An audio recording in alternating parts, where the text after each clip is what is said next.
noite a todos. O meu nome é Marco Antônio Negrão, eu sou da cidade de Curitiba, frequento o Centro Espírita Ildefonso Corrêa e também sou funcionário da Federação Espírita do Paraná.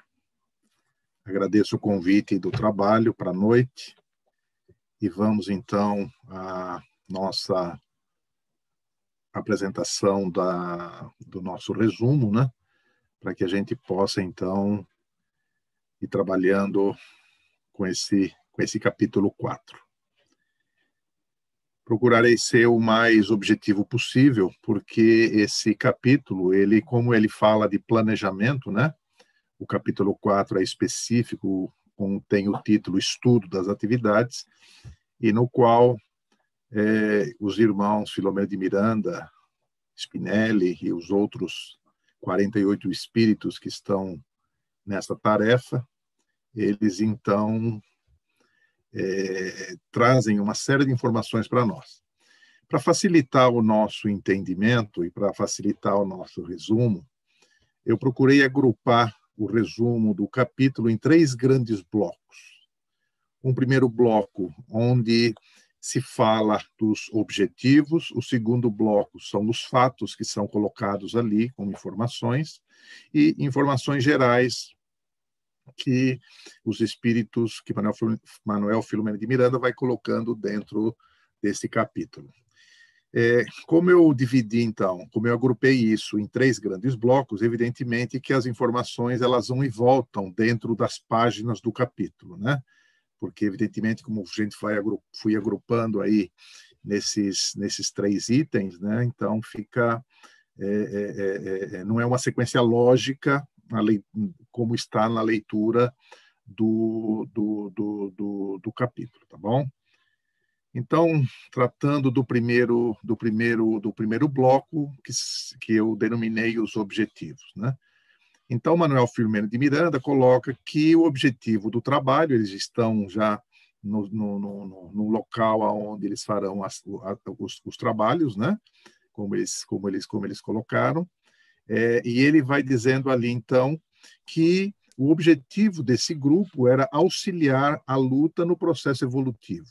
Então, eles têm isso como um objetivo para todos, né, daquele grupo. Também conhecer os adversários da vida física, que no caso que é o vírus, né, que foi colocado ali, inclusive com um bom destaque dentro desse capítulo.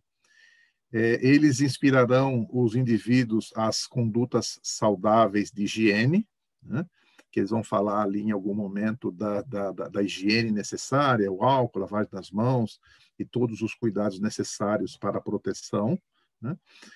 A manutenção do comportamento moral e convivência doméstica através do desenvolvimento da solidariedade e respeito, né? Trabalharão também a cooperação e a vinculação com o mundo espiritual, nesse sentido em que eles colocam isso muito, e nós vamos verificar isso no capítulo 5, quando nós estudarmos o capítulo 5, nós vamos verificar ali que está havendo ali realmente esse intercâmbio e essa cooperação e essa vinculação.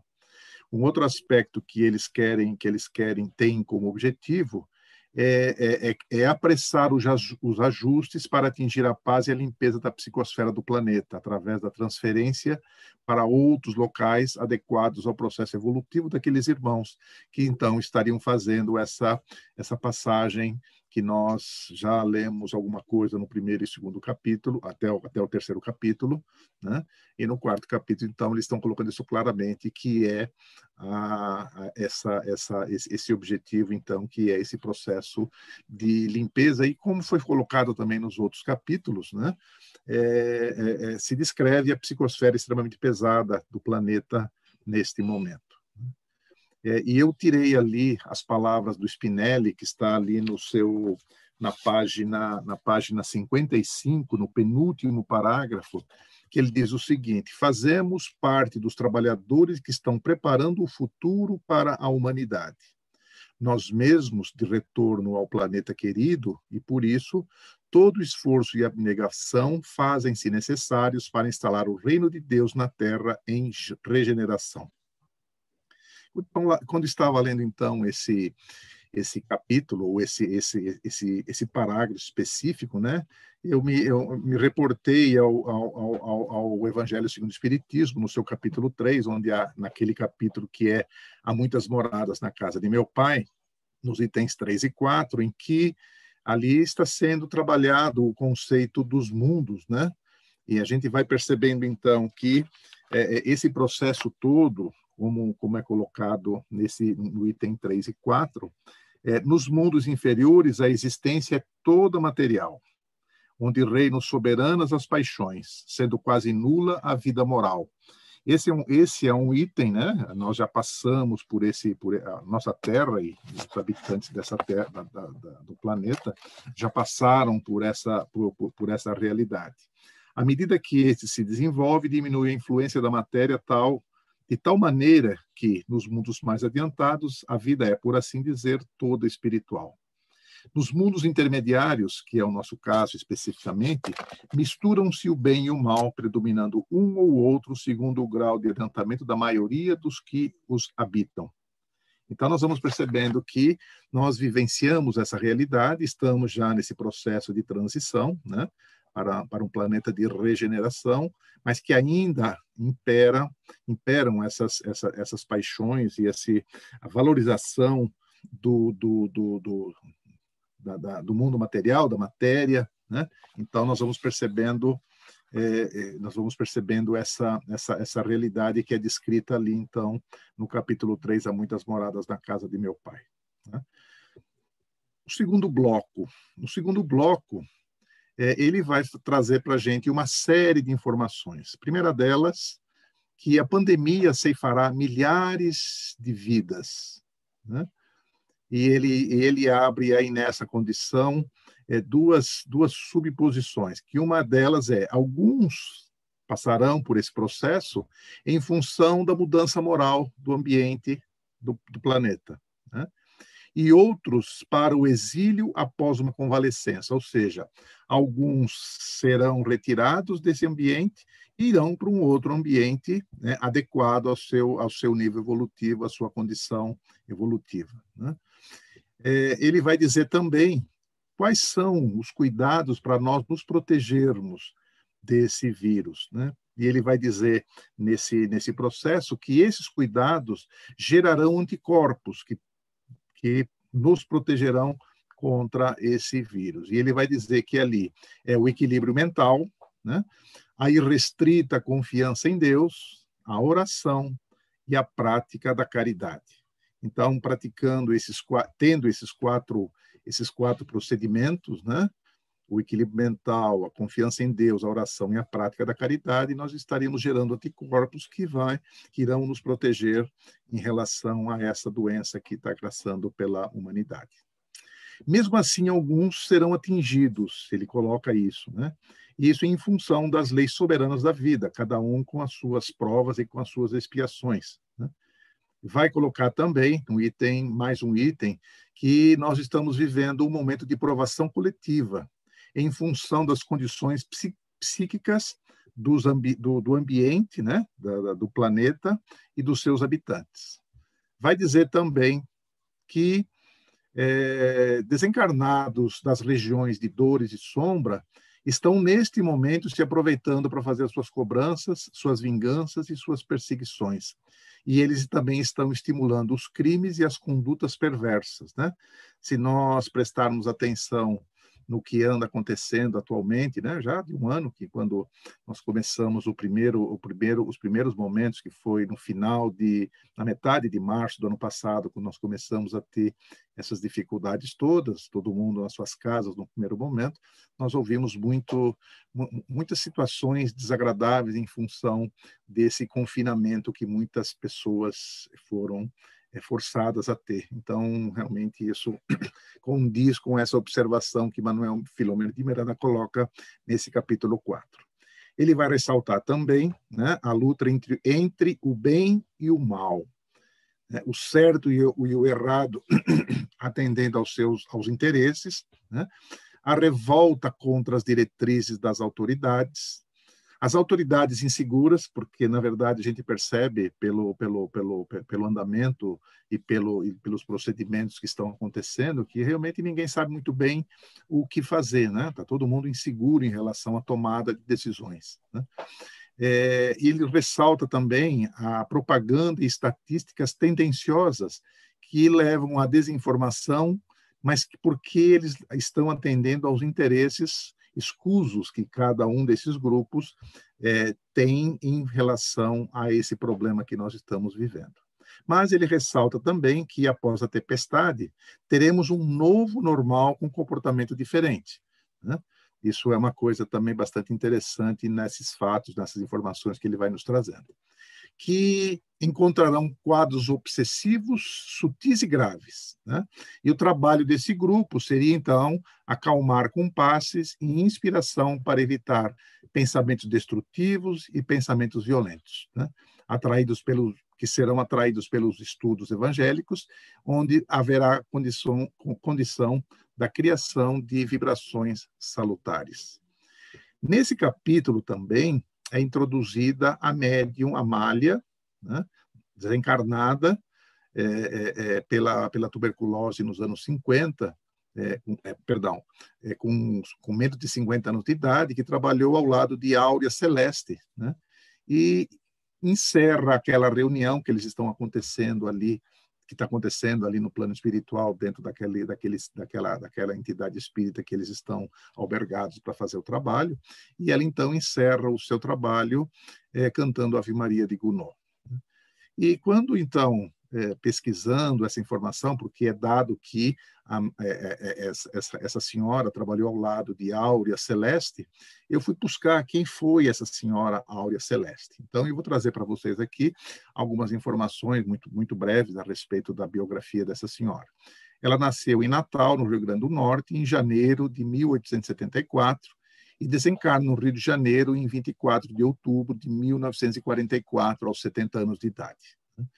Ela era uma professora protestante, e em 1898 ela tem os primeiros sinais de mediunidade e começa a frequentar a FEB, né, lá no seu início, e ela tem contato, ela viveu na mesma época e teve contato com o Bezerra de Menezes, que na época era o seu presidente. Trabalha na doutrina com Bezerra e depois também com Bittencourt Sampaio, que também foi um dos presidentes da FEB naquele momento. Essa senhora foi conferencista, poetisa, escritora e adotou o nome de Áurea Celeste. Foi médium de incorporação, audição, vidência, psicografia, curadora, intuitiva e a faculdade de bilocação, que ela foi vista em diversos lugares, e existem alguns relatos que foram constatados que ela realmente estava naquele ambiente e estava também num outro ambiente no mesmo momento, né? Ela dedicou-se à beneficência e fundou o Asilo Espírita João Evangelista, no Rio de Janeiro. Essas informações, para quem quiser, evidentemente fiz um resumo muito breve da vida dessa senhora, né? Mas quem desejar maiores informações, esses dados estão definidos lá no site da FEB, da Federação Espírita Brasileira. Como informação, Manuel Firmo de Miranda traz muitos dados a respeito do coronavírus, né? A necessidade de higienização, formas de contágio, as mutações do vírus, e muitos outros dados que nós já conhecemos pela divulgação dos jornais e pelas autoridades sanitárias, que eu não vou ficar aqui, como nós temos um tempo bastante limitado, eu não vou aqui me alongar nessas informações, porque são informações que todos nós já as temos, que estão circulando aí pelos jornais e pelos sites das nossas autoridades sanitárias. Como o nosso tempo é muito curto, achamos por bem não entrarmos em detalhes em relação a isso. Nessa pesquisa que eu estive fazendo também, em relação a essa realidade que nós estamos falando, desses fatos foram colocados, eu também fui pesquisar lá no capítulo 18 da Gênese, são chegados os tempos, né? E logo no primeiro capítulo, nós vamos ter ali sinais dos tempos. E Kardec começa perguntando o que significam essas palavras, né? Sinais dos tempos. E ele vai discorrendo, dizendo que, para os incrédulos, não significa absolutamente nada. para a maioria dos crédulos, alguma coisa mística e sobrenatural, mas dando a ideia da subversão das leis da natureza. E ele, então, faz essa observação que ambas estão erradas, porque uma nega a providência divina e a outra a perturbação das leis da natureza, que são leis derogadas pelo Criador, né? E esses sinais dos tempos, né, eles significam o cumprimento dessas leis, né? Tudo na criação é harmonia. A Terra está submetida à lei do progresso, a progressão física pela transformação dos elementos e moralmente pela depuração dos espíritos encarnados e desencarnados que a povoam. E ele vai dizer, então, que a mudança ocorre de duas maneiras. A primeira maneira, uma maneira lenta e gradual, e uma segunda brusca, né, que nós conhecemos todos esses aspectos. O progresso se cumpre pelas leis da natureza e, como são obra eterna da sabedoria divina, não são caprichos de Deus, e quando a humanidade atingir determinado grau evolutivo, os tempos terão chegado. A humanidade tem realizado progresso do ponto de vista das ciências e do bem-estar material, porém muito longe ainda do progresso moral, o de fazer que entre si reine a caridade, a fraternidade, a solidariedade, que assegure o bem-estar moral de todos nós. Uma nova ordem de coisas tende a estabelecer-se, o velho mundo ficará na história. A humanidade é um ser coletivo nas mesmas resoluções que os seres individuais, né? Então, nós vamos percebendo que nós temos as realidades individuais e que interfere nesse coletivo. Interessante porque numa das primeiras observações que a Sueli fez neste nosso trabalho, ela destacou uma coisa muito interessante, que esse livro ele traz uma série de informações que vêm confirmar as informações que nós temos recebido. No caso, ela comentou conosco, né, dos livros de André Luiz, onde nós temos ali a confirmação de uma série de esse livro, né, uma série de realidades daquilo que André Luiz coloca, ou seja, essa coerência da informação circulando em diversos livros da nossa doutrina que nos trazem esse conhecimento. Então, é interessante quando nós lemos, pelo menos na leitura desse 4º capítulo, e para quem já conseguiu ir até o final do livro, vamos percebendo realmente que existe essa coerência entre as informações que foram trazidas pelo livro, né, no rumo do mundo de regeneração, e as informações que estão contidas nos livros da codificação. Basicamente, era isso que eu tinha de apresentar para vocês, né, nesse nosso resumo de pouco mais de 20 minutos, talvez um pouquinho menos, na preocupação de cumprir o tempo, para a gente não extrapolar, termos tempo de ouvir a Sueli fazer as suas observações e depois, então, as perguntas que serão dirigidas pelos companheiros que estão acompanhando o trabalho. Agradeço a oportunidade e obrigado pela atenção. Obrigada, Marco. Agora a gente, então, passa a palavra para a Sueli fazer os seus comentários antes que os demais possam fazê-lo. Su? Então, tá. Então, boa noite a todos, que as bênçãos de Jesus nos envolvam nesse instante. Ouvindo o Marco Negrão falar, nós ficamos também, assim, muito pensativos, porque sempre que a gente vê um texto desse, lê, participa, nós ficamos a pensar muito, para, vamos dizer, entre aspas, digerir todas as informações, entender tudo isso que a doutrina espírita nos proporciona e cada vez mais ampliando, aprofundando, e isso nos pede e requer de cada um de nós intenso cuidado, intenso estudo, para que nós possamos ir absorvendo esses ensinamentos. Um dos pontos principais que ele ressaltou, o nosso Marco, é que nós vemos uma continuidade dos assuntos, uma condição cada vez mais ampla e mais profunda, porque uma obra complementa a outra, acrescenta, traz uma visão nova, amplia. A Joana de Ângeles, ela diz que a doutrina espírita nos proporciona novas construções mentais.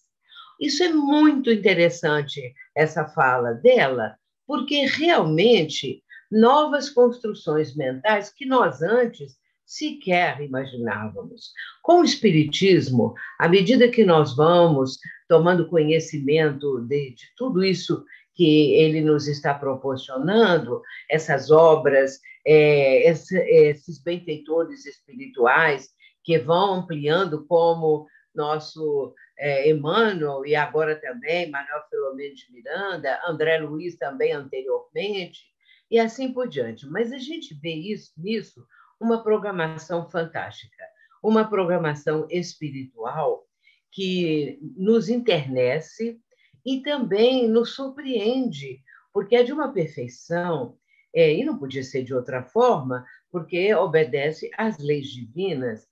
Essa programação está íncita na lei divina. E, com isso, é resultante do progresso, do processo evolutivo da humanidade, dos orbes, não é? Dos mundos, e assim sucessivamente. E, por isso, nós nos sentimos gratificados porque estamos recebendo isso, estamos compreendendo. E hoje estamos aqui com um grupo que tenta, que quer, que procura aprofundar, e cada momento, cada dia, cada reunião dessas, saímos daqui com mais entusiasmo, com mais alegria no coração e sabendo um pouquinho mais. Ainda que seja assim, em gotas homeopáticas de conhecimento, não é? Então, nós vamos aprendendo, nós vamos aprofundando. Mas uma dessas coisas que até eu também ia abordar na resposta à pergunta que me vai ser feita, possivelmente voltada para esse mesmo item, não é? Esse que nós estamos estudando, é a questão dos mundos serem solidários. Eu, quando li isso a primeira vez, eu fiquei exultante, porque eu achei tão maravilhoso você pensar que o universo, essas galáxias, esses mundos, esses orbes, os planetas, tudo isso, eles são solidários entre si. Tudo, tudo. Há uma solidariedade fantástica.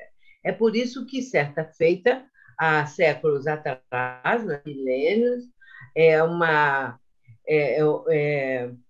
uma galáxia como a do Cocheiro, que estava com uma dos seus planetas, Capela, num processo como esse atualmente do nosso país, do nosso mundo, com esse momento de transição, esse momento em que seria necessário que fossem tirados do planeta, vamos dizer assim, enviados, não é? Espíritos que estavam prejudicando esse processo de evolução, de progresso, esse processo de regeneração daquele mundo. E com isso foi resolvido que eles viriam para o planeta Terra, que, embora bastante atrasado ainda em comparação com Capela, era um mundo que poderia ajudar, porque aqueles espíritos, vindo para a nossa condição aqui planetária, iriam aprender muita coisa, iriam começar uma nova vida e, com isso, uma mudança fundamental nas suas existências. Por isso, fica conosco, nesse primeiro momento, essa ideia de que os planetas, os mundos, as galáxias, tudo o que existe está submetido à lei de solidariedade. É uma lei de amor, uma lei de progresso, uma lei que o Pai instituiu para que assim possam os mundos e, vamos dizer assim, aonde estão as humanidades, cada vez mais progredir. Depois nós vamos falar mais sobre isso.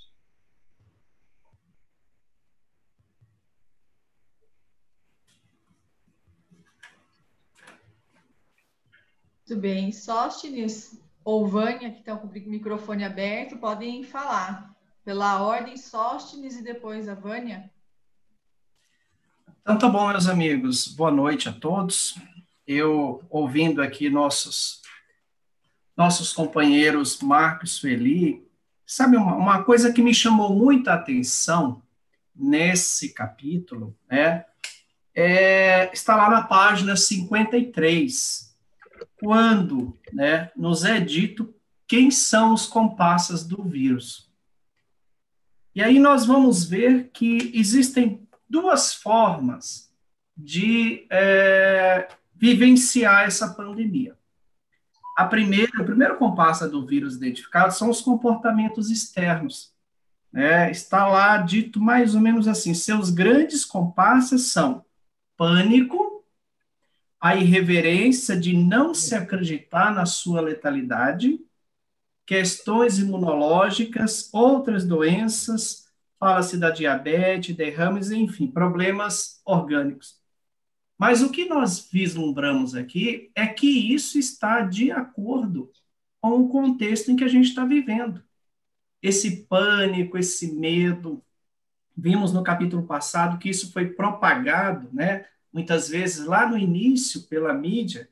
Então, esse medo aflitivo, ele é um dos amigos, né, para que esse vírus se propague. E os comportamentos morais, esses que já estão estabelecidos, né, na sociedade e que fez com que essa pandemia, esse vírus, que é inócuo, ele acaba, né, se propagando mais rapidamente. E também é interessante observar que as condutas morais e condutas espirituais, elas fornecem a energia mantenedora do vírus, né? Ele fala que as condutas morais e espirituais dos seres humanos. Isso, a ótica da espiritualidade, faz com que nós espíritas tenhamos um preservativo a mais, infelizmente, né? Além da maioria da sociedade. Quando eu digo infelizmente, é porque bom seria se todos acreditassem na vida espiritual. Então, daí a responsabilidade de onde estivermos, elevar exatamente o entendimento dos comportamentos externos, da obediência às instituições, às recomendações técnicas, mas, acima de tudo, a prática, né, do bom comportamento moral. Achei isso interessante porque isso é um diferencial para nós que somos espíritas nesse momento, poder passarmos, né, e poder, sim, fazermos o que está ao nosso alcance para que a gente possa aliviar esse momento tão difícil pelo que passamos. Era isso. Obrigada, Sóstenes. Vânia? É que eu tenho essa mania de ser professora, e como de fato sou, e nós estamos vivendo em plena pandemia, não é? Eu acho que por todo o Brasil, colegas de Brasília estavam falando que estão em lockdown, nossa cidade também está com lotação em todas as UTIs, faltando UTIs, eu acho que o Brasil de Minas também, o Brasil inteiro está vivendo essa tristeza muito grande, né? Então, eu gostaria só de reforçar o ensinamento, que, na verdade, esse ensinamento é de um virologista desencarnado, que é o doutor Eudaldo, né?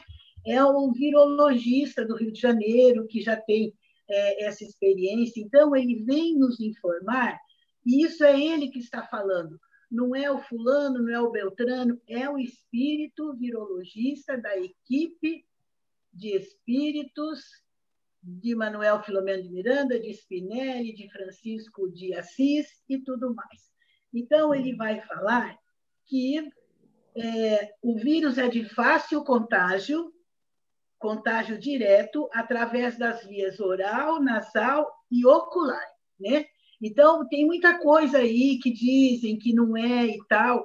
A gente viveu um período muito apavorante no início, de lavar tudo que vinha de mercado, sabe, um pavor mesmo, gerou pavor nas pessoas, né? Então, se contamina diretamente pelas vias orais, nasal, ocular do futuro paciente, né? Pode ser evitado a contaminação porque nós estamos aqui em quase 500 pessoas que vão repassar para minimamente outras 500, né?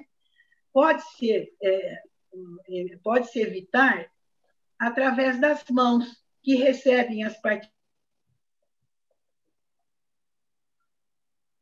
mas que, lavando-as muito bem, com água e sabão, complementando a higiene com álcool em gel, consegue-se matá-lo, né? Matar o vírus com água e sabão. Temos que acostumar a lavar as mãos quando chegarmos em casa ou quando estivermos aqui com outras pessoas. Mantermos a distância em relação aos enfermos, né? Isto em relação a todos, e que nós já estamos mantendo, né? Pelo fato de se levar os dedos e as mãos aos olhos, nariz e à boca, às vezes a gente não percebe. Ele passa para outro organismo e se adentra na corrente sanguínea. Por isso que tem tantos casos, gente, milhões no mundo, né? No Brasil e no mundo. Então, o vírusinho vai buscar a célula e ele vai morar lá, vai se alojar lá, principalmente no pulmão, né? Onde ele vai prosseguir a multiplicação incessante. Por isso que leva à morte. Não é fácil, não. E outra coisa, um dado aqui interessantíssimo, que o virologista nos traz, é que ele pode ficar incubado até 15 dias. Já pensou? Então, ele fica incubado 15 dias, a pessoa já tem, não sabe, vai fazer o PCR, não dá. Então, os cuidados são tão simples, né, gente, para a gente manter. Então, o melhor período para o seu tratamento é quando surgem os primeiros sinais do contágio. Então, também que fiquemos com isso gravado na mente, né? Quando aparecer os primeiros sinais, a gente tem já que correr aí para começar o tratamento, não esperar, né? E, por fim, eu gostaria de reforçar aqui, eu não sei se vai ter perguntas relativas a isso, que o benfeitor daí é o Spinelli, né? Que vai falar que estão abrindo os portões das regiões espirituais de sombra e dor. Tem até uma pergunta que eu vi, aonde ficam essas regiões, depois a gente esclarece, onde grandes sofrimentos lapidam, né? Vamos dizer assim, ficar mais fácil, o umbral onde André Luiz ficou lá quase 9 anos, né? Então, o sofrimento o lapidou. E onde grandes sofrimentos lapidam os espíritos, só que não lapidaram esses espíritos, porque Spinelli vai dizer que os espíritos desvairados que estão voltando à Terra, saídos de lá, né, se entregam a vinganças infundadas e perseguições dilaceradoras, estimulando crimes e condutas perversas. Então, isso é muito importante. A nossa conduta, né? O Sóstenes reforçou, a Sueli reforçou, o Marco também, mas que a gente tenha em mente que nós estamos sendo observados pelos espíritos, né? Há uma nuvem de testemunhas, como diz Paulo de Tarso, sempre à nossa volta. E eles são espíritos, se não tem nada contra nós, eles são vingadores da nossa felicidade, da nossa vida, porque eles saíram dessas regiões de sombra e se entregam a vinganças infundadas, né? Então, tomemos cuidado, todos nós que estamos nesta aula de hoje, né? Aí temos também as perseguições dilaceradoras que estão estimulando os crimes e condutas perversas. Quanta coisa a gente está vendo hoje, quanta coisa, meu Deus. E também as obsessões, né, que não puderam ser realizadas antes, agora se utilizam dessa desorganização que o mundo está para que seja piorada a situação psíquica dos seres humanos e prossigam sobre suas injunções penosas. Para eles está uma festa, tudo isso aqui. Está todo mundo vivendo um período em que nós nunca vivemos, todo mundo com medo, né? que a gente possa morrer, como se a gente não pudesse, mas ninguém quer, né? Temos que nos cuidar realmente. E então era isso que eu queria dizer, viu, Gisele? Só para reforçar esse estudo que nós estamos fazendo do livro. Valeu, obrigada. Obrigada. Enio, a palavra está contigo. Uma boa noite a todos. A doutrina espírita, esta doutrina que nós abraçamos, sempre nos convida à lógica e à razão. E a mim chamou também a atenção as palavras deste experiente virologista, o Dr. Eudalbo, quando ele também, exemplo do que a Vânia trouxe, né? Ele vai falando aqui que o melhor período para o seu tratamento é quando surgem os primeiros sintomas do contágio. Logo mais abaixo, como já foi citado, ele fala dos grandes comparsas, o pânico, a irreverência de não acreditar na sua letalidade, questões imunológicas, outras doenças, como diabetes, como derrames cerebrais. Então, nós vamos percebendo que são questões que nos desestabilizam, que nos desestruturam. A mim parece que, às vezes, nós lemos os conceitos das obras espíritas, destes espíritos nobres, e achamos eles muito interessantes para os outros, ou para a literatura. Mas a obra que nós estamos estudando, ela é um convite, ao mesmo tempo uma advertência, ela nos está chamando, porque quando um virologista como o Dr. Eudalbo, ele vem e fala essas questões, ele não apenas está falando da sua experiência quando esteve na Terra, como nós estamos agora, mas também das intrincadas questões agora, como um espírito fora do corpo, analisando esse processo muito amplo. Logo mais adiante, ele vai falar da energia mantenedora das condutas morais, claro, que também. Mas a mim o que mais chamou a atenção nesse capítulo é o segundo parágrafo da página 54, onde ele vai dizer assim: o equilíbrio mental, a irrestrita confiança em Deus, a oração ungida de amor, os esforços de caridade dão origem, observemos aqui, dão origem a anticorpos que impedem a fácil contaminação. Ou seja, ele está nos chamando a atenção para questões que nós já sabemos, que o cérebro humano é um dínamo gerador e que se nós não cuidarmos dele, ele pode se desviar de caminho. Então, muitas vezes, essa questão dos obsessores, dos inimigos, dos cobradores, muitas vezes nós somos o nosso maior inimigo, porque nos deixamos tomar por essas questões do mundo exterior, nos trazendo medo, nos trazendo desequilíbrio, e nós sabemos, porque a ciência comprova, que o nosso sistema imunológico, diante de determinados cenários, ele baixa a níveis muito baixos que nos expõem aos contágios, às contaminações. Então, eu creio que as informações desses espíritos notáveis que nos vêm trazer são, em verdade, uma verdadeira ferramenta, uma poderosa ferramenta, que nós precisamos falar menos e agir mais no nosso próprio benefício, tomando posse desse conhecimento e utilizando ele no minuto seguinte, através da oração, através da visualização, como ele fala aqui, o equilíbrio mental. Nós precisamos buscar isso de alguma forma em nós. Então, nós trazemos em nós próprios, como afirmou Jesus, o remédio. Então, é isso que a mim chamou a atenção. Eu tentei voltar, mas não sei aonde botar. Obrigada, Enio. Fazendo uma ligação rápida aí do que você destacou e também dessa questão das notícias nem sempre verdadeiras e do pânico e do pavor, realmente a gente percebe que quanto mais notícia a gente assiste ou lê ou ouve, mais desesperado a gente fica e acaba se esquecendo do antídoto, que é a prece, que é a comunhão com os benfeitores, o pensamento elevado, e algo tão simples que está tão perto de nós que às vezes a gente não consegue enxergar. Então, que a gente possa se lembrar, né, que a gente tem em mãos essa, digamos, vacina. Então, agora nós, não sei se alguém mais gostaria de falar alguma coisa, se gostaria de falar alguma coisa, não. Nós vamos passar para as perguntas. A primeira que vai responder, então, é a nossa querida Sueli. A pergunta é referente à página 51, no último parágrafo.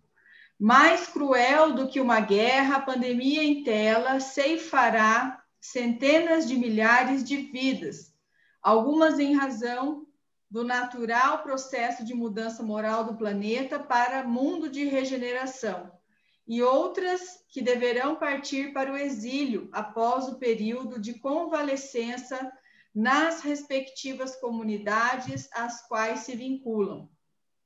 E uma outra pergunta que se concatena com esta, que dá continuidade a esta, é: com a pandemia tivemos acirradas as obsessões e influenciações maléficas.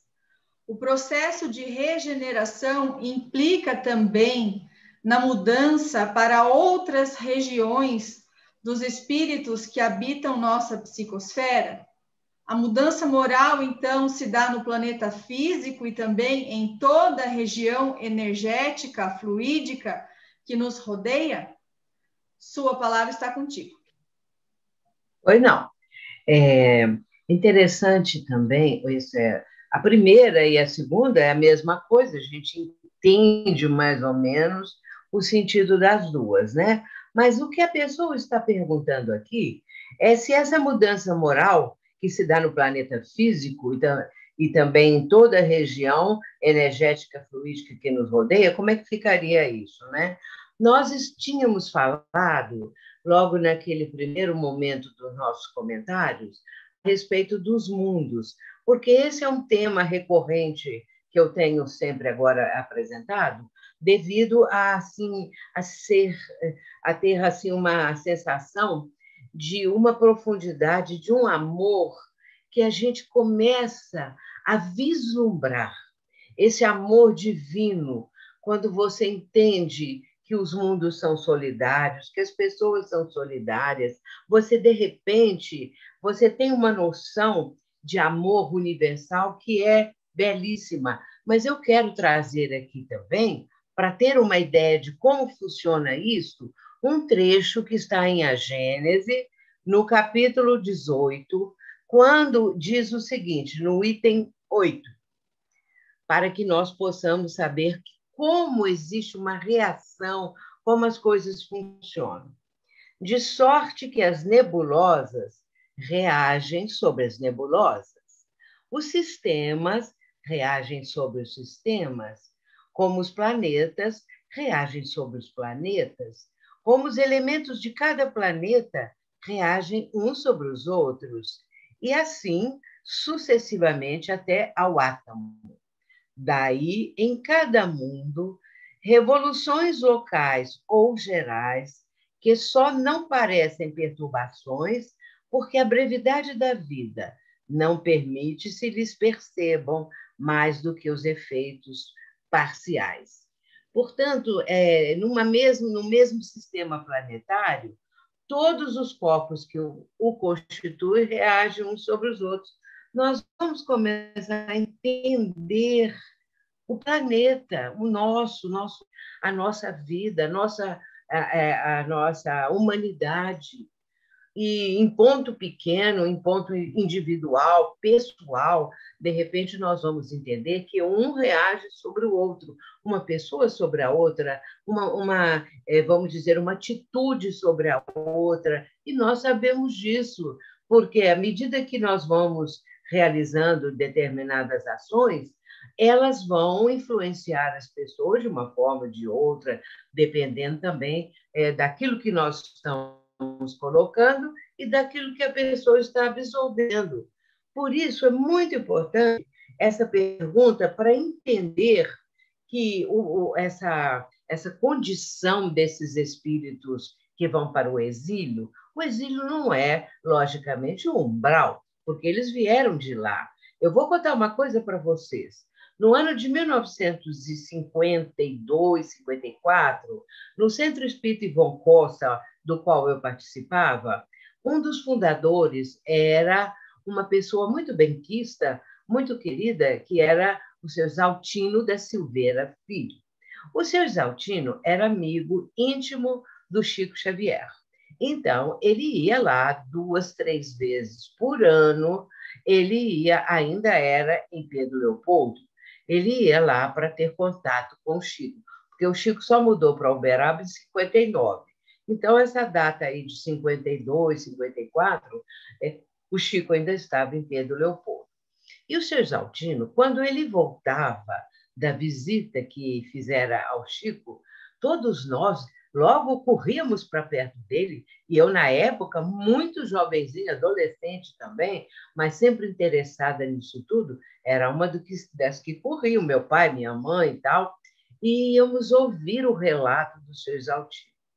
E, naquele ano, o seu Exaltino disse assim: o Chico Xavier informou, por uma informação de Emmanuel, o Emmanuel é que informou, que falou com o Chico, e Chico estava passando para nós, que agora eles estavam abrindo as portas do umbral para que espíritos que estão lá detidos há séculos e séculos possam ir saindo aos poucos, porque eles vão reencarnar. E eles necessitam ter essa última oportunidade para corrigir, para melhorar, para acertar os ponteiros, né, os pontos de situações passadas e crimes e tudo mais. Eles vão ter essa última oportunidade. Nós nunca esquecemos isso, meu pai, minha mãe, nós conversávamos. É claro que o que ele falou naquele instante repercutiu muito, porque nunca havíamos imaginado isso. Nunca, por exemplo, imaginei que tinha portão no umbral, portão vibratório, no caso, né? A contenção vibratória. Estavam lá e não podiam sair. Muito bem. A partir daí, se nós olharmos a época atual, nós vamos verificar que os portões foram abertos e saíram, né? Multidões. Hoje, com diferentes idades, diferentes situações, mas trazendo ainda, infelizmente, grande parte deles aquelas mesmas idiosincrasias do passado, aqueles mesmos hábitos perversos, vingativos, tudo isso que hoje a gente vê. Muitos deles vieram de lá, aliás, podemos dizer todos, não é? Pelo que Chico mencionou, os portões foram abertos para que saíssem aqueles todos que lá estavam. Imaginemos essa malta, né? Essa condição desses espíritos.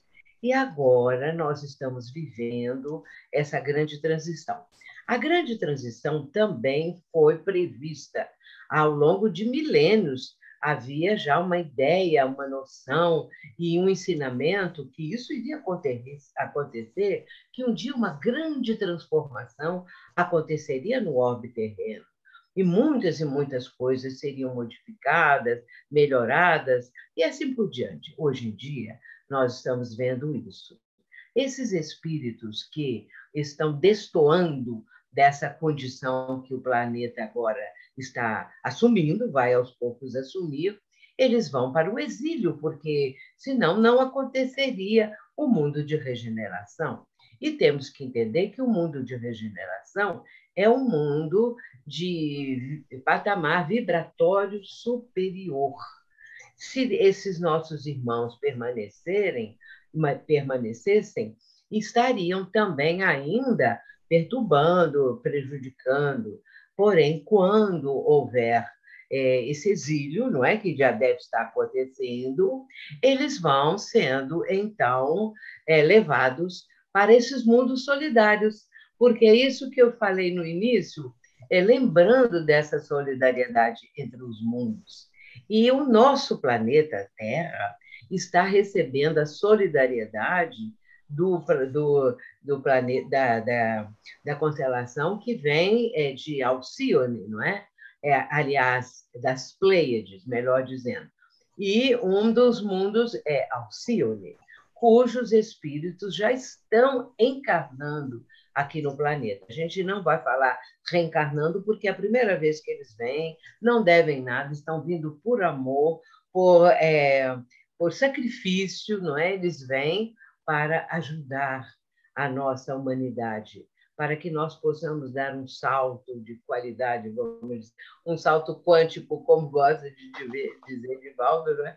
Então, nós vamos dar uma melhorada, mas para isso é preciso que todas essas situações sejam conjuntas, a fim de que esse conjunto vibratório possa, então, ter um novo mundo realmente regenerado e que nós, no meu caso, que estamos indo para o lado de lá, não é? Que um dia a gente possa voltar e já encontrar as coisas muito melhores. Eu sempre digo assim, hoje em dia, os jovens, os que estão jovens hoje, é que vão cuidar disso. Quando nós voltarmos, já vamos encontrar um mundo bem melhor. E aí a gente pode também contribuir, porque o trabalhador, como diz André Luiz, quando o trabalhador está pronto, o serviço aparece, né? E aí nós vamos continuar trabalhando. Então, eu quero dizer nessas perguntas, não é? Exatamente respondendo a essa condição vibratória, fluídica do planeta, das pessoas, das condições, e esses nossos irmãos exilados, assim como os exilados de capela, serão aqueles exilados do orbe terreno, que vão para mundos inferiores. Agora, esses mundos não são pertinho, não, são longínquos, assim como capela, muito longe do planeta Terra. E nós estamos também recebendo espíritos que vêm de Alcione, que é de uma distância, uma coisa assim fantástica. Então, meus irmãos, que nós possamos manter essa noção de solidariedade entre todos nós e também para que possamos contribuir para um planeta de regeneração. Obrigada, Sueli. Enio, você quer fazer algum comentário? Eu queria enriquecer um pouco essa questão, porque em meados de 2019, acompanhando o roteiro pela Europa, nós tivemos a ocasião de participar de uma atividade de intercâmbio mediúnico na cidade de Viena, com os nossos queridos irmãos Josef e Rejane, e ao final da reunião, a benfeitora Joana de Ângeles, fazendo uso da palavra através do abnegado médium Divaldo Pereira Franco, veio então dizer que o tênue véu que ainda separava o mundo físico do mundo extrafísico, naqueles períodos estava sendo retirado, e que irmãos nossos que estavam enclausurados no além, pelas escolhas, pelo fato de se comprazerem no mal, em lesar, estavam sendo trazidos em grande quantidade para a reencarnação. Daí nós entendermos determinadas atitudes de determinados irmãos nossos enfermos da alma, que ainda se comprazem nessas escolhas equivocadas da manutenção do mal. E também ensejando a todos nós, nos parece, uma vigilância muito grande, porque precisamos ter a consciência de que isso acontece.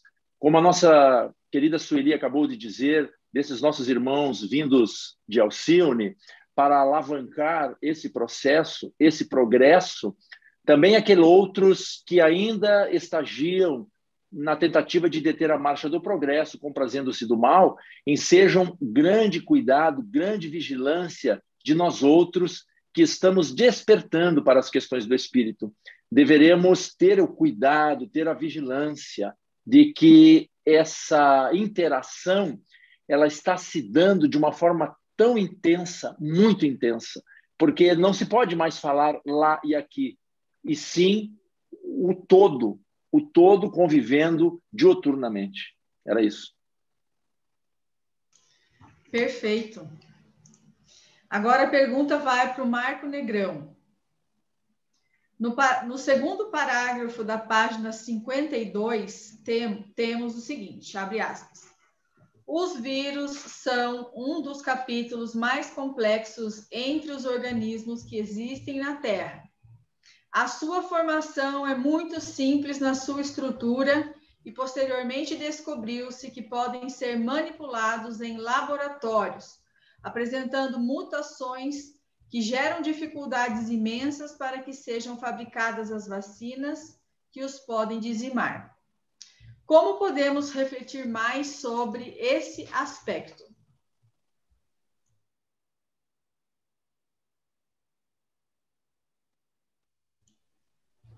Desculpe, meu microfone estava fechado. Tudo bem.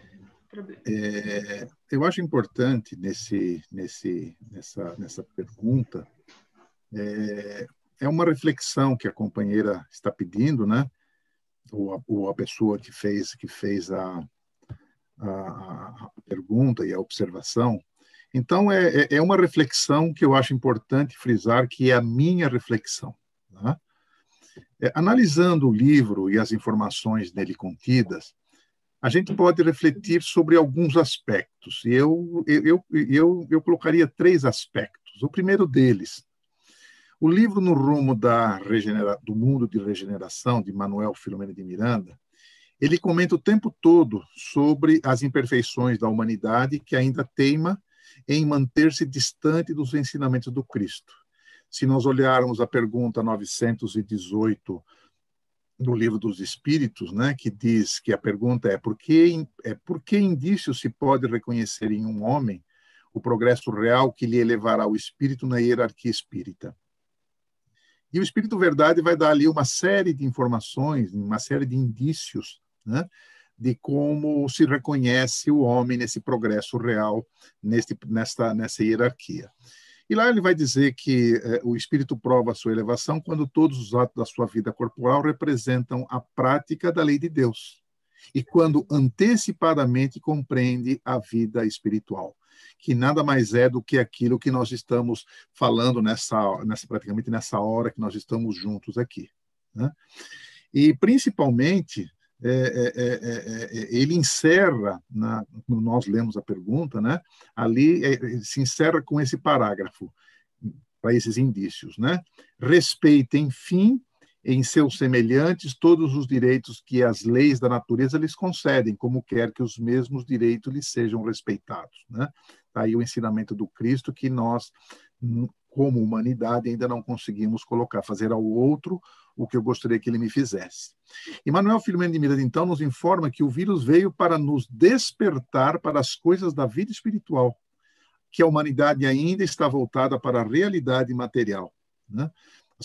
Nós vivemos numa sociedade consumista. Um outro aspecto que eu gostaria de ressaltar nessa reflexão, que foi pedida na pergunta, eu não estou afirmando que o coronavírus seja o resultado de uma experiência mal sucedida que saiu do controle. Não é isso que eu quero, não tenho informações para fazer essa observação, né? Mas pegando, vamos dizer assim, a ficha corrida da humanidade nos últimos séculos, né, nós vamos vendo que o homem tem se utilizado da arma biológica em suas guerras para suplantarem os seus adversários. Na antiguidade, os assírios utilizavam-se para envenenar rios e fontes de água. Quando eles faziam, então, os seus cercos, eles envenenavam os rios e fontes jogando animais mortos, né? No século XIV, na Ásia, aqueles que cercavam as cidades para fazer, né, para dominá-las, eles utilizavam o corpo de soldados mortos pela peste negra e jogavam isso nas cidades. E esses corpos, então, dentro dessas comunidades, eles disseminavam essa doença e que derrotavam os inimigos, né? Daí a peste negra chega na Europa, que causou grandes epidemias, uma das maiores epidemias da humanidade. Se nós olharmos a energia nuclear, que está contida nos átomos, e que pode ser utilizada para o bem ou para o mal, foi inicialmente usada para o mal, infelizmente, né? O desenvolvimento da bomba atômica, e que depois, a seguir, né, trouxe como um efeito colateral, e aqui eu coloco entre aspas, trouxe o bem, porque é através dessa tecnologia que nós temos aí o tratamento de determinadas doenças com radiação, que é o mesmo princípio, né? Quando nós olhamos, então, nesse aspecto, na pergunta 634 do Livro dos Espíritos, a pergunta é a seguinte: por que está o mal na natureza das coisas? Falo do mal moral. Não podia Deus ter criado a humanidade em melhores condições? E a resposta que o Espírito Verdade dá: já te dissemos, os espíritos foram criados simples e ignorantes. Deus deixa que o homem escolha o seu caminho. Tanto pior para ele se toma o caminho mau. Mais longa será a sua peregrinação. Se não existissem montanhas, não compreenderia o homem que se pode subir e descer. Se não existissem rochas, não compreenderia que há corpos duros. E é preciso que o espírito ganhe experiência. É preciso, portanto, que conheça o bem e o mal. Eis porque se une ao corpo. Então, quando nós olhamos essa resposta, né, em relação à pergunta que foi colocada pelo dos nossos companheiros desse nosso trabalho, nós vamos percebendo que isso tudo faz parte desse processo de crescimento, esse processo de evolução, e que o mal existe pela falta, pela ausência do bem, porque nós ainda, como humanidade, nós ainda temos uma série de dificuldades para aplicar esse ensinamento do Cristo. E eu colocaria como terceiro aspecto, né, olhando do ponto de vista das expiações coletivas com relação a esse vírus. Quando refletimos sobre as consequências das expiações, temos no Livro dos Espíritos duas perguntas que são muito instigantes, né, que acho que todos já devem ter estudado, que é a 739 e a 740, que eu acho que a gente poderia, depois, com mais tempo, nós poderíamos estudá-la. Então, quando nós vemos esse processo todo, isso está ligado sempre às nossas escolhas. O homem escolhe o seu caminho. Se foi por manipulação do vírus, e isso está fazendo com que os cientistas descubram novas maneiras de vencê-lo.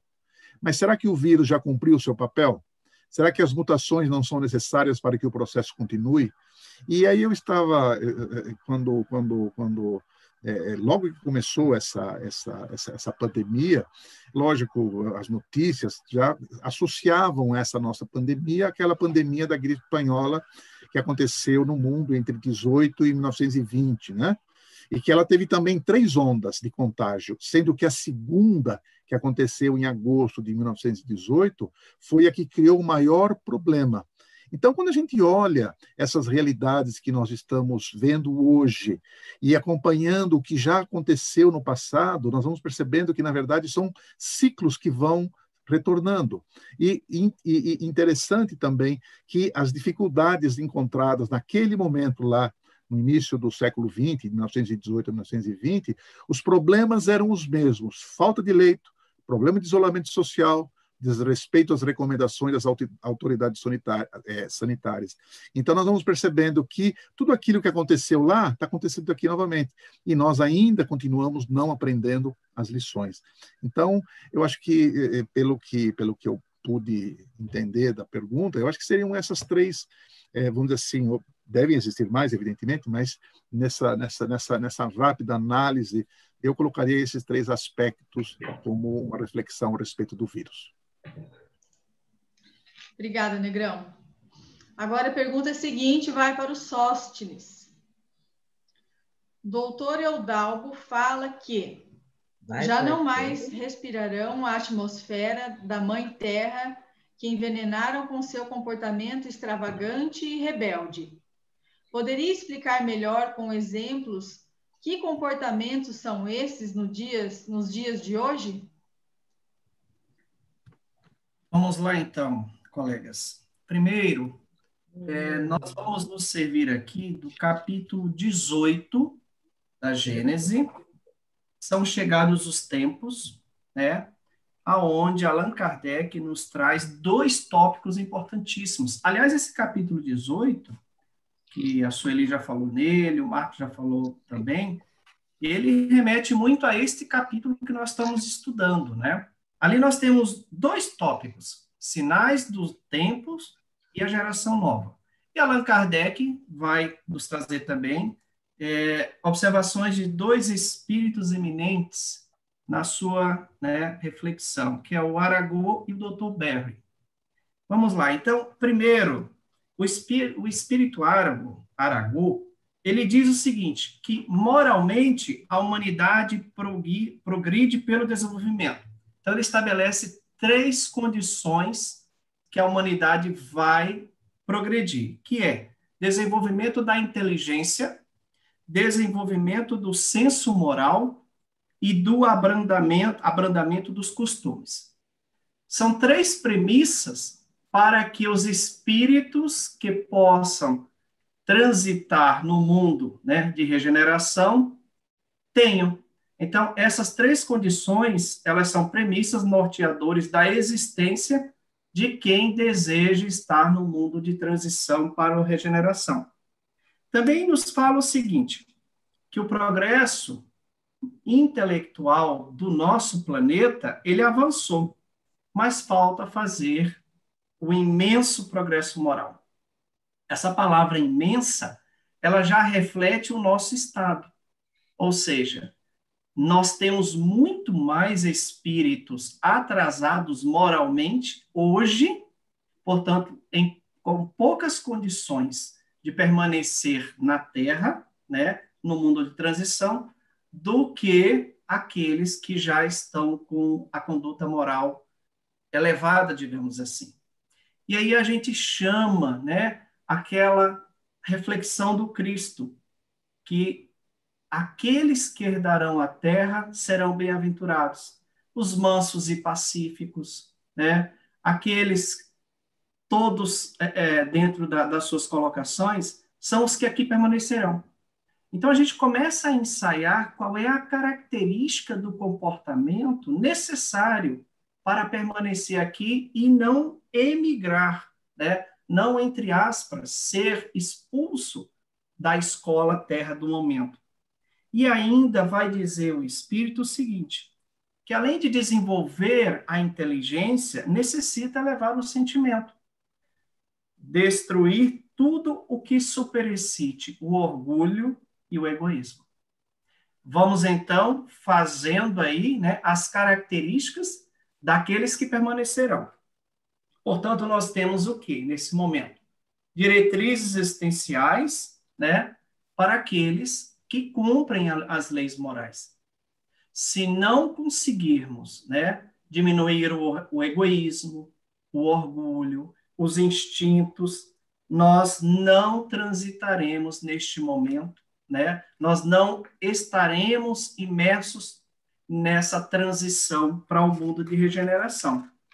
Seguindo mais adiante, Allan Kardec, lá no item 27, ele fala sobre a geração nova, que é a geração que estará assimilando, vivenciando, né, que estará presente no mundo feliz, no mundo regenerado. E ali ele fala o seguinte, quando chegado o tempo, grande imigração de espíritos acontecerá.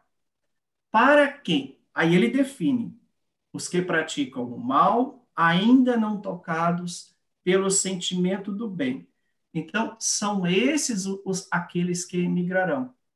Ele define, né, está lá na codificação definida, a resposta para essa questão. Quais são os comportamentos? Aqueles que praticam o mal e ainda não são tocados pelo sentimento. E ele conclui dizendo o seguinte, meus irmãos, irão espiar o endurecimento de seus corações. Aonde? Em mundos inferiores à Terra, e em mundos com raças terrestres ainda mais atrasadas. A transição entre a era de agora e a nova era, ela não se dará de repente. Nós não temos condições de dizer, olha, daqui a 50 anos, nós já teremos uma nova geração. Não.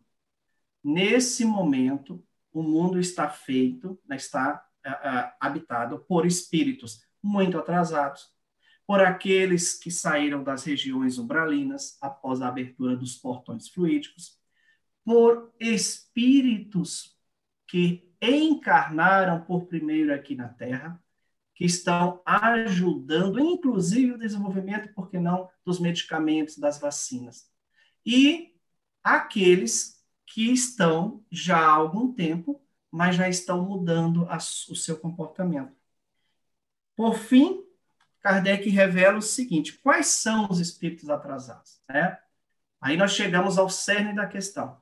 Quais são as características, né, os comportamentos, como pergunta, no dia de hoje, que irá referenciar esse tipo de espíritos? Aí eu vou ler, né? Está lá no capítulo 18, no item 28. Kardec diz o seguinte, o que, ao contrário, distingue os espíritos atrasados, portanto, aqueles que praticam esse comportamento passível de sofrer emigração é, em primeiro lugar, olha que interessante, a revolta contra Deus. Aqui eu vou dar uma pausa. O que é que nós estamos vendo hoje em relação ao cristianismo? Quantos espíritos estão fazendo peças teatrais, músicas, editando arquivos, né? Quantas pessoas estão condenando Jesus, estão, digamos assim, publicando imagens não condizentes com a evolução espiritual do Cristo? É um ataque ao cristianismo. Certamente essas pessoas, elas não acreditam em Deus. Também não acreditam em Deus aqueles que estão surrupiando os recursos públicos, aqueles que estão corrompendo, aqueles que não estão buscando a fraternidade, não estão aplicando nesse momento, né, a solidariedade. E aí ele continua, Allan Kardec, né? Em primeiro lugar, a revolta contra Deus, pelos se negarem a reconhecer qualquer poder superior aos poderes humanos. Em seguida, a propensão... Só para pedir para você dar uma apurada aí, que senão a gente não consegue fazer as outras perguntas. Tá, já estou concluindo, né? Em seguida, a propensão instintiva para as paixões degradantes, para os sentimentos antifraternos de egoísmo, de orgulho, de inveja, de ciúme. Enfim, tudo que leva ao comportamento materializado. Então, a resposta, ela está, né, relacionada com os espíritos atrasados. E, por fim, se nós quisermos uma resposta mais objetiva, podemos ir lá na obra e o Espírito Filomeno de Miranda nos diz que são aqueles promotores de estatísticas incorretas, falsas informações, sementeira do pânico e desvio de recursos financeiros. Então, são esses os comportamentos, né, inclusive citados na obra, que leva a esses espíritos não terem mais o direito de permanecer aqui. Era isso. Obrigada. A seguinte pergunta para o Laudelino. Sobre o vírus, no capítulo 4, é referido que o melhor período para o seu tratamento é quando surgem os primeiros sinais de contágio, e que seus grandes comparsas são o pânico, a irreverência, de não se acreditar na sua letalidade, questões imunológicas, outras doenças. Podemos dizer que esta informação embasa a ideia de que os tratamentos precoces deveriam ser utilizados? Boa noite, amigos. Sim, mas me permita aprofundar um pouquinho lendo uma parte do livro na página 55, o segundo parágrafo, que diz o seguinte: lamentavelmente, as criaturas frívolas estão debatendo-se na revolta ante as injunções e regras impostas por autoridades inquietas, inseguras nas decisões corretas, disputando compensações nos cargos que exercem, sem a real preocupação com a saúde das pessoas, estatísticas incorretas, atitudes e propagandas do mal se alastrando, mediante a urdidura de informações falsas, com o objetivo de colheitas extravagantes para ganhos absurdos, sementeira do pânico, e ao lado da enfermidade perversa, danos psicológicos de complexa recuperação. Eu falo isso porque são tantas informações incorretas, estimulando o pânico coletivo, que nós acabamos perdendo algumas informações básicas para o tratamento de qualquer tipo de patologia. Me permitam fazer uma pequena reflexão a respeito. Quando nós falamos de um tratamento, nós podemos dividir ele em algumas etapas. Um tratamento preventivo, o tratamento precoce, o tratamento hospitalar e o tratamento intensivo. Quando nós falamos de um tratamento preventivo, não trata-se de um tratamento onde eu vou me colocar à disposição de inúmeras pastilhas e medicamentos. O tratamento preventivo, como coloca sabiamente Manuel Filomeno de Miranda, trata-se da boa higiene das mãos, o distanciamento, a máscara, os cuidados pessoais, vitamínicos, a boa alimentação, para que eu mantenha-se preventivamente saudável. Agora, quando coloca o Dr. Ubaldo, um pouquinho anterior, ele fala o seguinte, ó.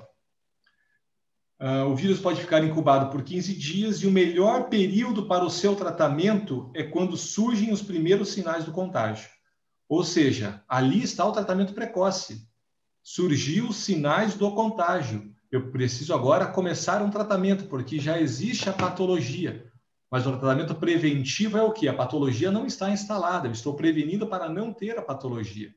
Ali, nesse momento do contágio, é importante que o indivíduo vá fazer a sua consulta médica especializada, porque daí o médico vai trazer os medicamentos necessários para o controle da patologia.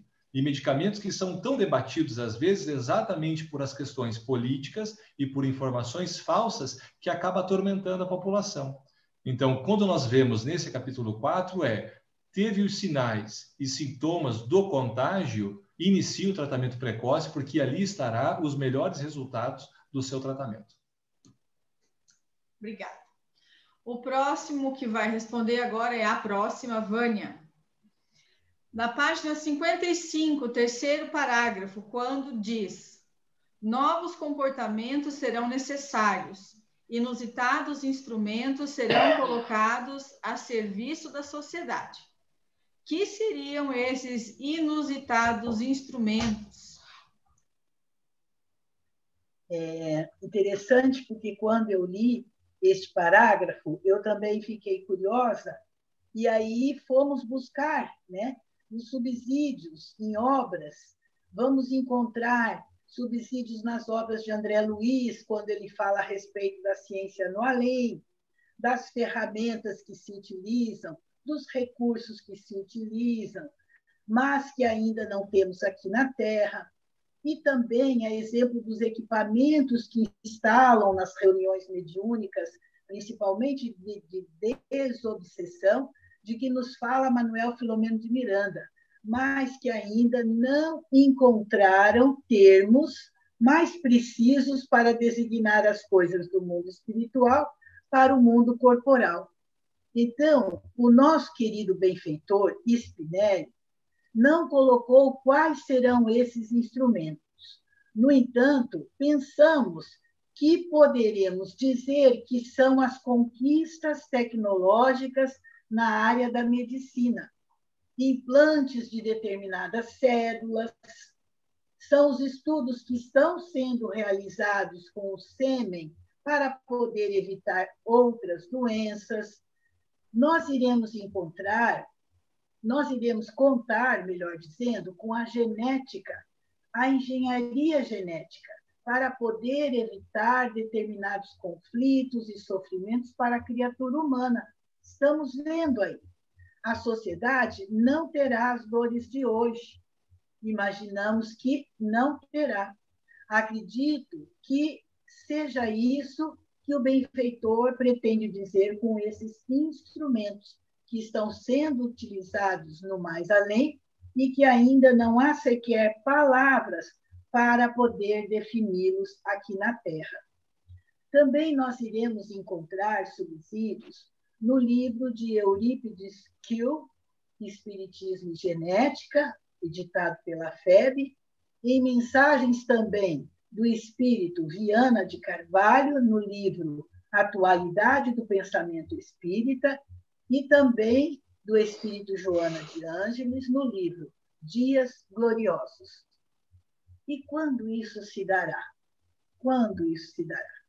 Quando que a engenharia genética estará disponível para ser instrumento que o benfeitor fala?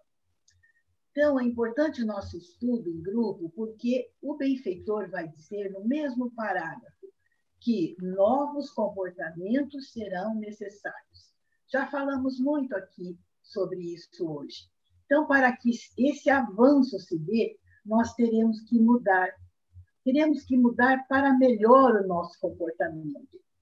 O nosso comportamento ético, o nosso comportamento moral. Porque a engenharia genética, meus irmãos, é uma coisa muito séria. Vamos ver nas obras que nós, então, indicamos aí. Muito sério. Temos que ter, assim, uma conduta moral, uma conduta ética exemplar para podermos estar sendo brindados com essa engenharia genética. Mas, para terminar, O parágrafo seguinte também é muito importante, porque o benfeitor vai dizer que fazemos parte dos trabalhadores que estão preparando o futuro para a humanidade. Nós mesmos de retorno ao planeta querido. E, por isso, todo esforço e abnegação fazem-se necessários para instalar o reino de Deus na Terra em regeneração.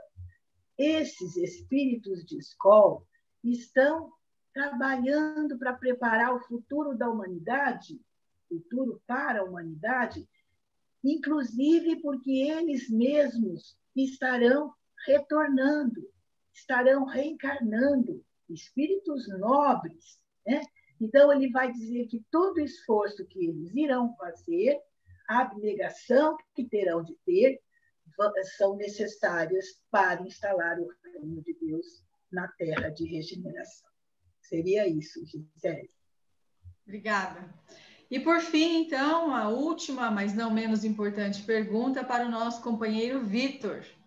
Página 56, quarto parágrafo do livro, diz assim: certamente encontraremos problemática virótica em almas emaranhadas em processos obsessivos sutis ou graves, entre tormentos físicos e psíquicos lamentáveis. Isso significa que estamos numa obsessão coletiva e todos os contaminados se encontram em algum processo obsessivo?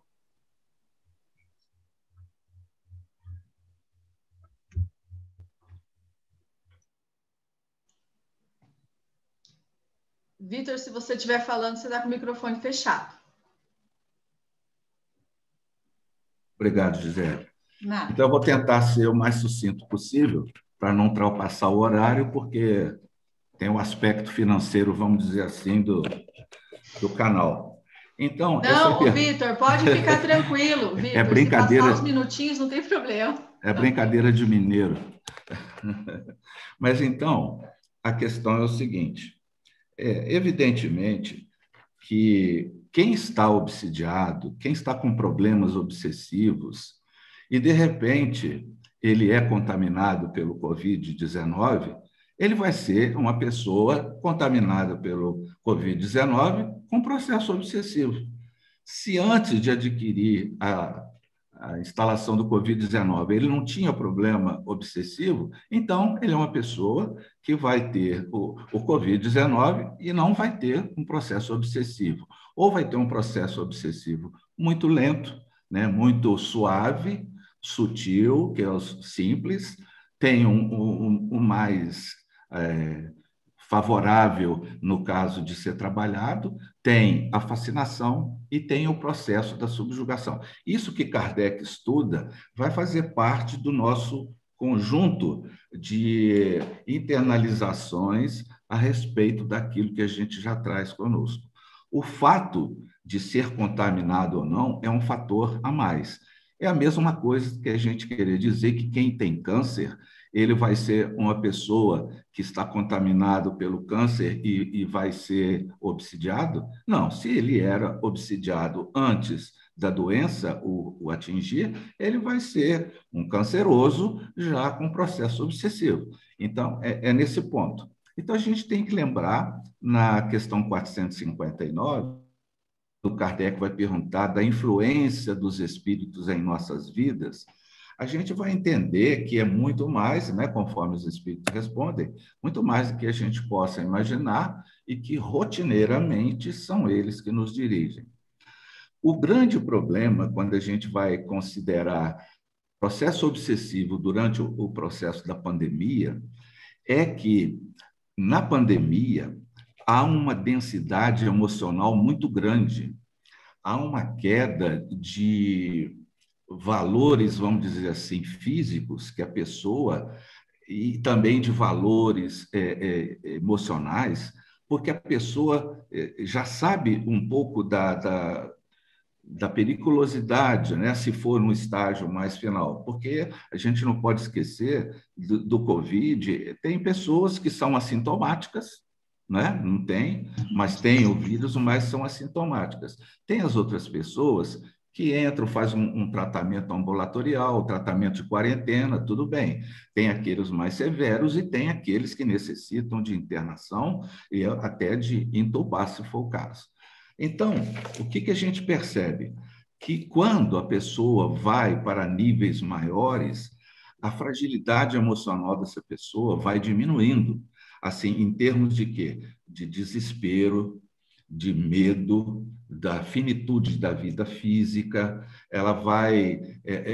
e tem aquele momento interessante, quando o médico chega para a pessoa e fala que ela vai ser entubada, e ela sabe que depois daquilo é um processo doloroso, está longe da família, ninguém pode ver. Então, essas fragilidades emocionais e físicas abrem espaços para aquela pessoa que mesmo nesse quadro não mantém uma sintonia, desse processo, ter um processo de recrudescimento. E aí eles aproveitam, sim. Os espíritos aproveitam, porque estão no processo que querem prejudicar aquele que já está às vascas da morte, vamos dizer assim. Então, essa carga emocional que atinge não só a pessoa que está infectada, mas também a família. A família não participa do processo, nem vê, vamos dizer, a inumação do corpo. Isso tudo traz uma sequela, vamos dizer, mental, espiritual, tanto para a família como para o companheiro que ainda está em processo de tentativa de melhorar, enorme. Então, realmente... não significa que quem está com obsessão e com Covid, se esses processos se imbricam, eles podem se imbricar, conforme a pergunta, né? Agora, o atendimento a essas criaturas, é que a gente percebe no livro de Manuel Filomeno, é que esse atendimento, quando a pessoa está hospitalizada, vamos lembrar de um caso aqui na página 63, em que uma senhora ela recebe a notícia que ela testou positivo para o Covid-19 e ela se desespera de tal maneira, isso está na 63, se não me engano. Não, 63 não, 82. Ela se desespera com a notícia que ela está infectada e, nesse desespero, o espírito que a acompanhava desde há muito se apropriou mais do psiquismo dela e ela entra num desequilíbrio total.